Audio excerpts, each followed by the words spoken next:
Renee Romeo. Are you dealing with an area like this in your landscape that just looks horrible all the time? This is really a terrible thing that I've inherited as a result of buying this house. Someone put down flagstone, which doesn't go with the style of the house at all. It's really a more rustic look, and all I do year after year is pull grass and weeds out of the cracks. So what I'm doing, I'm taking this up. I'm not replacing this with a hard paver surface because it's the front of the house. No one's ever going to sit out here. I don't know why it was installed in the first place. So I'm replacing this just with a planting bed. So let me just take you through the whole process, and hopefully it's not going to be as hard as it looks. So I'm about a quarter of the way done. It's been about 20-25 minutes to get this up, and the reason why is because I'm making another project in another area of the yard, which I'll reveal to you at the end of the video. But one of the great things about flagstone is that it's very, very soft, and that's also a bad thing about flagstone is that it's very, very soft. And you'll see what I mean at the end. But anyway, you can kind of pick this up and just transport it in a wheelbarrow. Just be careful not to overload it because, they're about 2 inches thick and they can get quite heavy, especially with the bigger pieces.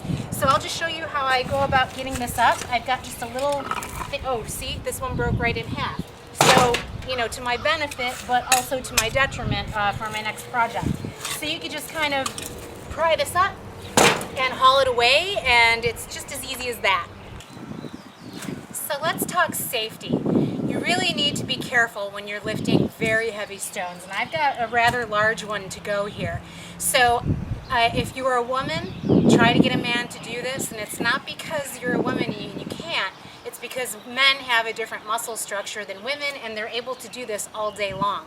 But if you're a woman like me, and well, I have a world champion power lifter in the house, but I didn't ask him to help with this project, so I'm doing it on my own. So if you're small, and I'm just going to give you some tips I got from a chiropractor on how to lift heavy weight without hurting yourself, hurting your lower back. So I'm taking my little shovel and I'm prying this up, and basically what I'm going to do, I'll get my fingers underneath it, and I'm going to tip it on the long end. And can you kind of see where my hand placement is going to be? It's going to be on the very longest ends of the stone. So my legs are very spread wide, not ladylike, but that's what it takes. And pay attention to my head position because this is what's going to save your back. You need to lock your spine in order to protect it. So I'm looking up and I'm going to lift. Now my legs are doing all the work. Boom. Easy, no pain. My legs did all the work and I'm ready to go. All of the flagstone is now removed, and it took me about 2.5 hours. I just went and got a load of topsoil peat in the back of my pickup truck. This is the easiest way to deal with any large amount of topsoil versus going and getting bags. So what I do is I use this spade shovel. Now you can use a flat shovel, but you're going to have a hard time actually cutting into this dirt, and you'll see this goes in really well. Really nice and well cuts through it. You really need that point in order to get through it so you're not fighting the dirt. So I'm just going to go ahead, shovel this out into my wheelbarrow and move it all into that space so I can build up a nice base for plants. I'm dumping the very last of it.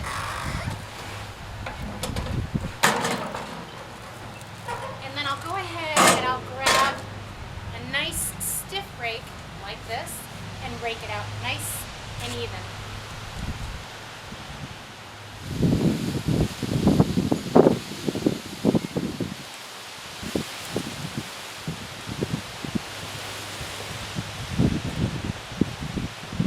Now it's time for rocks.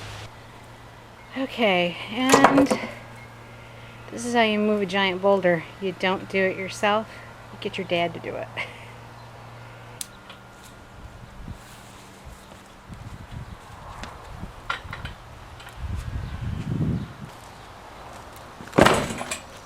Yeah, it's good. Perfect.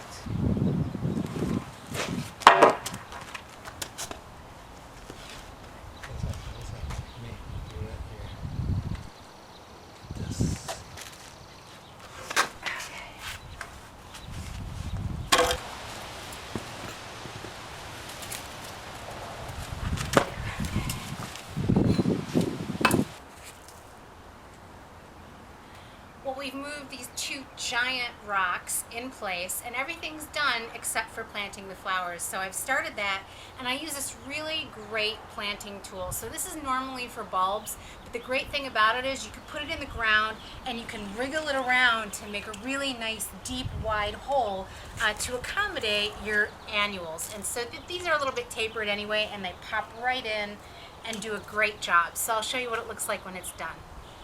So Finney and Sully are joining us in this shot, but this is exactly how you turn a dilapidated patio into something pretty to look at. You just fill it with a bunch of begonias, and who doesn't love begonias? And here's the secondary project that I managed to complete as a result of ripping up the flagstone. So I've built this wonderful outdoor fire pit. It's gigantic, and as my husband says, I'll do anything to get out of doing a workout. So this is a secondary project, and I really needed to do this because it's very difficult to get rid of extra construction material, at least in this part of the country. So it's a great idea for anybody that has extra materials to deal with and need to get rid of. So this is Renee Romeo. Thank you so much for watching both projects, and I'll bring you another great one in the future. Thank you.